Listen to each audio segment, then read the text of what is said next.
ओ फ्यापल्ला नमस्कार मित्रहरू। ल यो कौसीमा गमलामा अनि यो पोली ब्यागमा चाहिँ बिरुवा रोप्ने बारेमा चाहिँ कसरी गर्ने भन्ने चाहिँ यहाँ मेरो मित्रहरूको चाहिँ प्रश्न छ। त्यसको लागि चाहिँ म तपाईँलाई यहाँ देखाउँदैछु।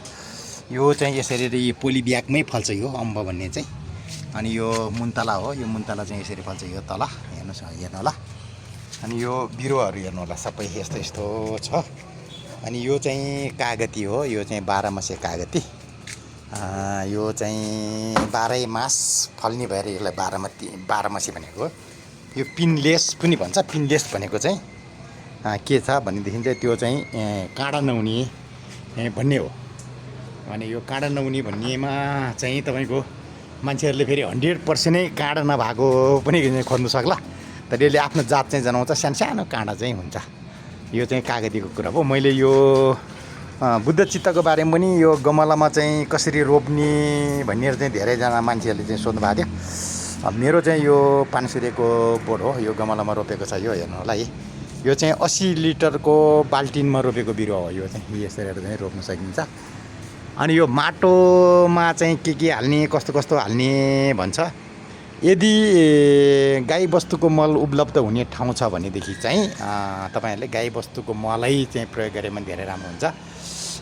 त्यसमा चाहिँ नि माटो चाहिँ 60% 40% मल गरेर रोप्नुभयो भने चाहिँ त्यो चाहिँ धेरै राम्रो हुन्छ। अनि यो हरेक बिरुवालाई चाहिँ हामीले मल जल गर्नुपर्ने हुन्छ। ल हेर्नुहोस्, मेरो हेर्नुहोस् कस्तो मस्तसँग त्यहाँ पल्लो छेउतिर नासपति फलिरहेछ। हेर्नुहोस् यस्तो कौसी खेती भनेको चाहिँ यस्तो हुन्छ। यो सानो भाँडामा धेरै चाहिँ फलफुलहरू चाहिँ फलाउने हो कौसीमा चाहिँ। यहाँ कौसीमा फलाउने भनेको चाहिँ त्यस्तो चिज हो। अनि यो तपाईँको हाम्रो यो चाहिँ हल्लोबेद भयो। यो हल्लोबेद हो, यहाँ देख्न सक्नुहुन्छ। यतापट्टि चाहिँ यो अन्जिर हो। अन्जिर चाहिँ यसरी जुत्तै फल्छ।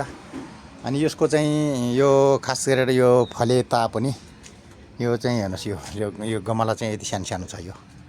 यो चाहिँ पोली ब्यागमै छ यो अन्जिर चाहिँ। ल हेर्नुलाई।